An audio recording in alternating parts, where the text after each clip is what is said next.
Day. It's Valentine's Day. Oh, we are live on Facebook. Okay. And Mom was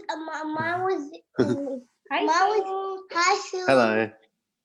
I love it that it's going to start with kids being happy. That's how life should be. I did maths at school. You guys are so clever. I did maths. And you've got a friend over too. How'd you get so lucky? No, that's Akira. That's Akira. Hey, Kira. Sorry. Hi. Hi. All right, guys. So we are going to be talking about Xmen and kids. Thanks for being here, and thanks for waiting if you jumped on the Zoom and we weren't quite ready to go. My fault. I'm sorry. I'm bad. So, yeah, Khushboo, thank you so much for coming on and having this conversation with me.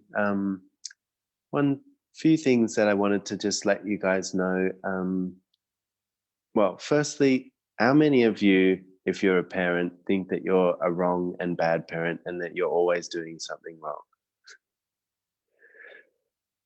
Yeah. You might not say it, but there's an energy there. How many of you have decided that because you're a parent, you're wrong? And because you're you must be doing something bad and wrong in the world.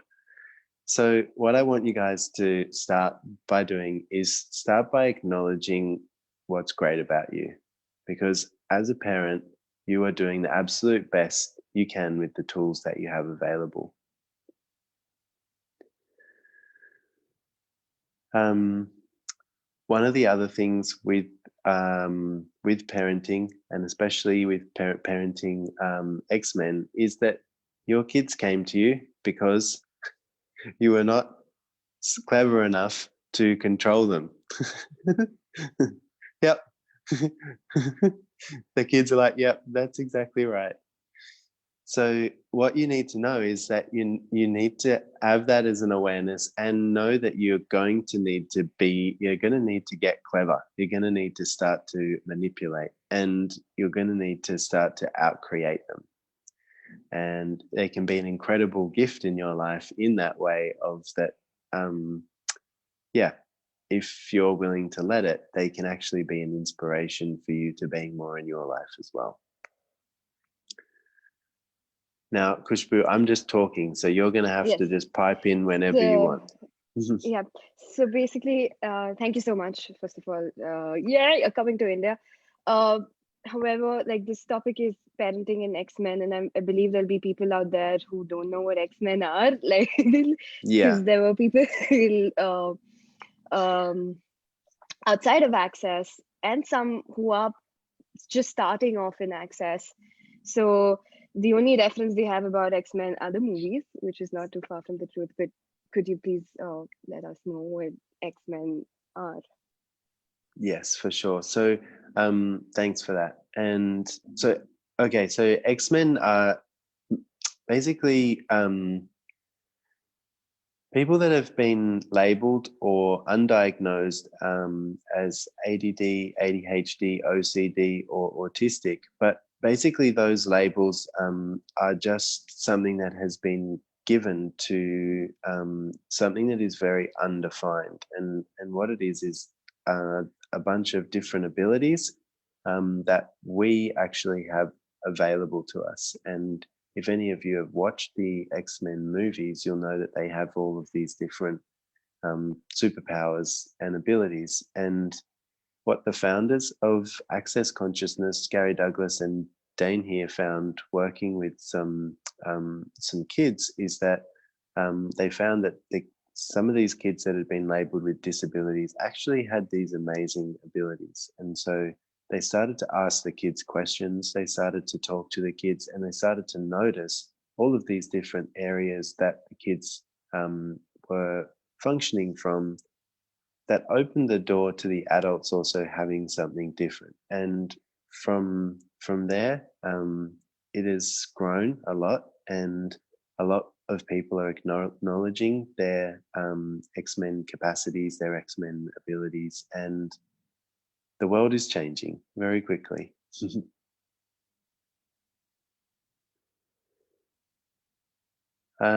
So to as well just say, with parenting, it's like I was having a moment the other day.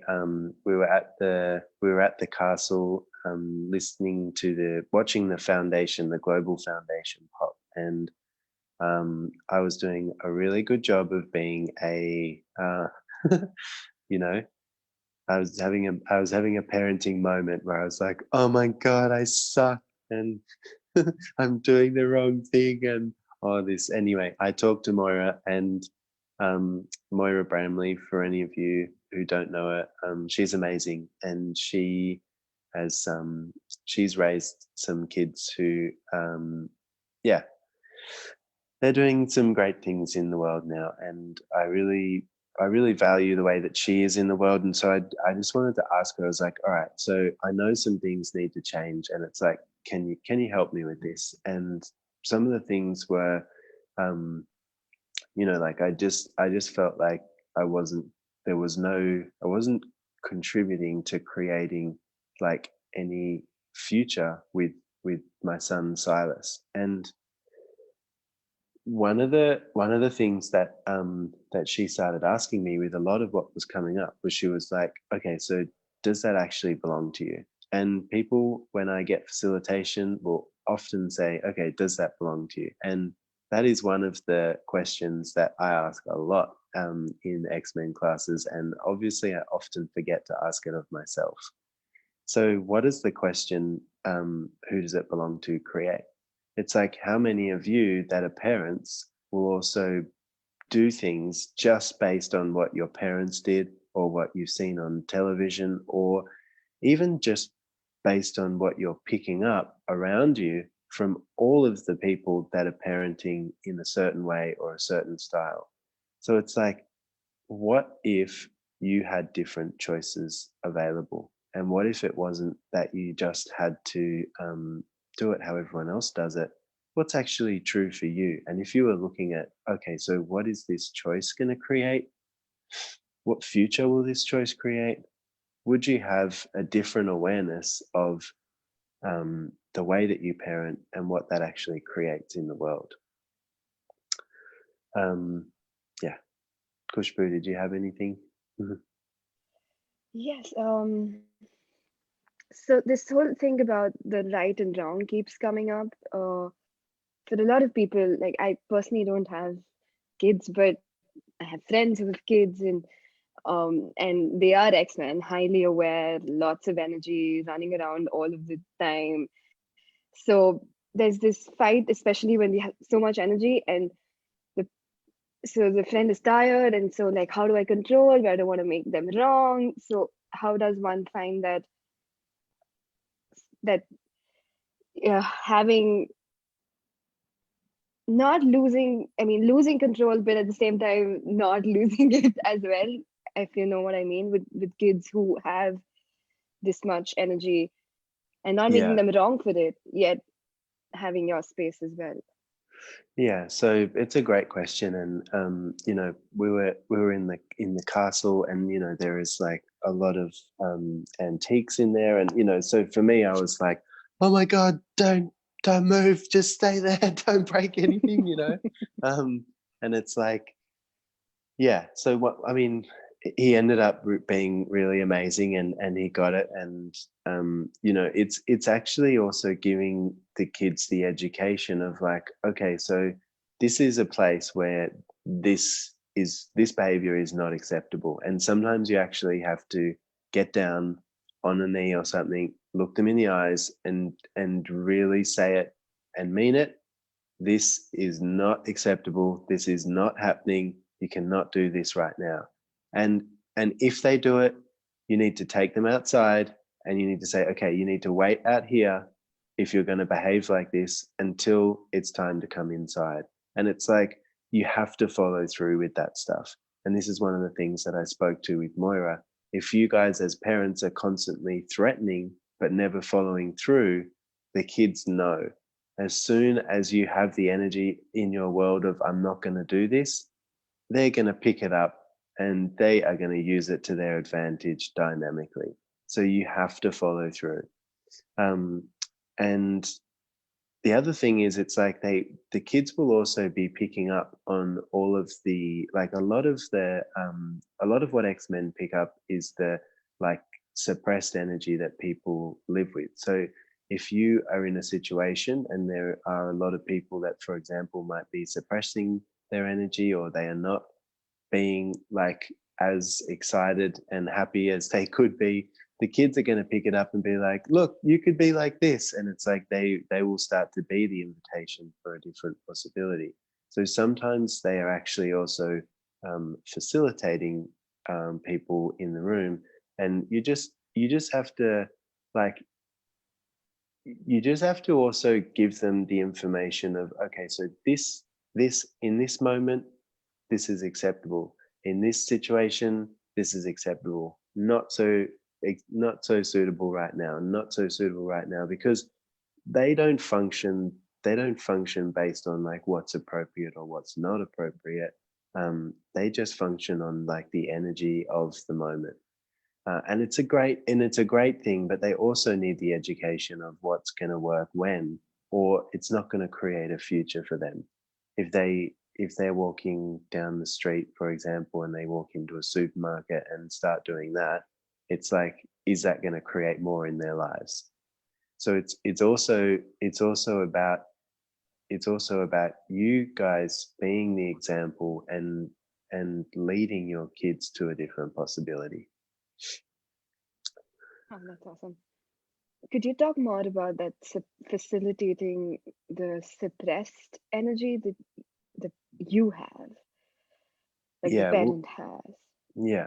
Well, so, and it's not necessarily just the parent. It's like if you're in a restaurant or something, wherever it is, it's like they're going to pick up on it. X-Men function from energy. Energy is the first language for an X-Men. And so, like, rather than what someone is saying or what's coming out of someone's mouth, or like the image that they would like you to see of who they are, the X-Men will dynamically pick up the actual energy that someone is being, and they'll be that. They'll pick that up and they'll go, okay, what's this and how can I change it? And so they'll they'll either start to do the opposite of it, or they'll be it so dynamically that you will, like, you cannot not look at it.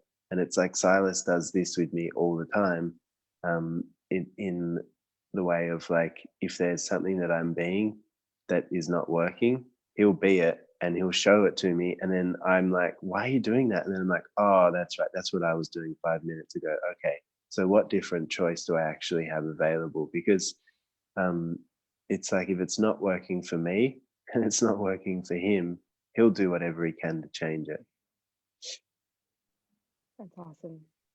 And I've never heard, I mean, I've heard it before, but it's just making sense more. Like, and I'm wondering, a lot of the parents that probably be on this are also X-Men themselves. If you've got a kid, yeah, if you've got a kid that is an X-Men or has some of these abilities, you have got to start to acknowledge what capacity you have, because it's like they, you know, pretty much guaranteed they have come to you, and you have some level of like way of communicating with them or being with them, that you haven't acknowledged, that is actually different to what most people have available. Yeah. So this is not just about the kids. We talk about the kids a lot because it's like, this is where the information started to come out. And most adults that haven't had this awareness as a kid, by the time they're an adult, it's, you know, been educated or like, you know, beaten or, you know, like all sorts of things. But it's like a lot of adults would have suppressed a lot of this dynamically in order to fit in and appear normal. What if you guys weren't normal? You can't hide anymore. Wow. Yeah. Cool. I don't have any questions coming up right now. I think I would just ask, like, what is your go-to tool? Like, what is that one tool that that has contributed a lot to you as a parent and for your child? My go-to tool for everything with parenting is like questions. So, because one of the things that we spoke about a lot in this so far is education, and like the greatest education that you can give your kid is the awareness of what their choice creates. And so you ask them questions that allows them to see what they're choosing and what that's creating. I'll often ask Silas, okay, so what does this choice create? And he goes, oh, it doesn't create much. And sometimes he'll just stop it. Like he'll literally say, okay, I see how this doesn't, like, it's not creating anything. So I'm going to make a different choice. But it's like, how many of you also function in your life from, oh, the world is like created around me and I am the effect of the world. Whereas when you start to realize that your choices are creating your reality, that's when you can see how you can change them. And kids are not stupid. It's like kids will get this. You just have to start asking them questions.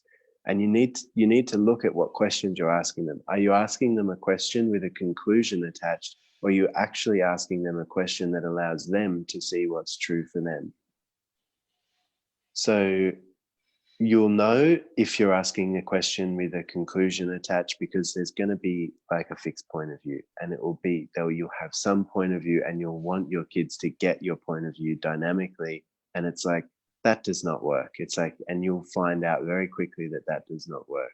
But asking them like an open-ended question that allows them to have different questions in their world will start to open the doors for them to create an awareness for themselves of how they're creating their life and how they could create their life differently by making a different choice. Awesome. Thank you. That reminds me of that story that Gary like even mentioned in Global Foundation as to how he raised his kids. Like, if you put your hand on the burner, this is what will happen. Now, would you like to choose that? Like, just letting them know that this is what your choice could create, and also asking them, what do you think if you choose this, what will that create? Yeah, And letting them follow that awareness. Yeah, and that's a great example, because like how many of you would actually be willing to let your kid put their hands on the stove top if that's what it took for them to get an awareness? And I'm not suggesting, that that's a good idea, but it's like, how many of you actually also would go to the protection of your kids that doesn't allow them to have the awareness that's actually true for them? Because it's like, as parents, we've decided that, it's our idea, it's our purpose in life to like control everything that they do and make sure that they're like in this, perfect bubble, that they never get hurt or anything like that. But it's like, what ability do they have then to create their life in the world if they're never actually allowed to see what their choice creates? And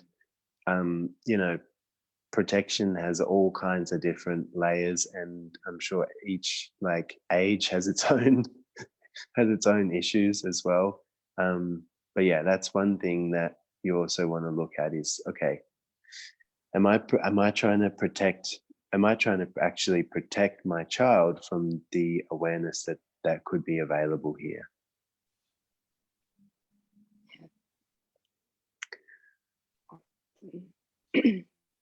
I'm wondering if anybody else has a question. If you guys have a question, please, you can even put it up in the chat, or you can raise your hands.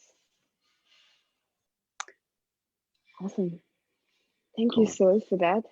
Yeah, no worries. That was amazing. And yeah. I mean, this is just the beginning, and I think if you guys would like to, so we have a bunch of stuff going on, but one of the things that is happening is we have the Xmen and Kids call that will be on in about a month and a half. And on that call, if any of you are interested in coming and playing, we'll have a lot more space for actually talking to you about what's going on with you and your kids or Xmen, or anyone, if you look after children, whatever it is, but we can actually delve a little bit more into the specifics. And hopefully you've got some tools out of this Facebook Live that you can actually go home and use and start instituting as well. So yeah, thanks everyone for being here. And yeah, what's our next topic? I forget already. It was a fun one. I will not forget. So the next one is Xmen and animals. Hey, there we go. Cool. And I'm very excited for that one. Like, super excited. So we're going to be Thank you so much. Yeah, thank you. So we'll talk about in the same time in a week. We'll be talking about Xmen and animals. So yeah, come and play. 2 weeks. Sorry. Luckily, someone knows what's going on. Yeah. All right. Thanks, everyone, and talk to you all soon. Have a lovely day wherever you are. Bye-bye. Thank you. Bye.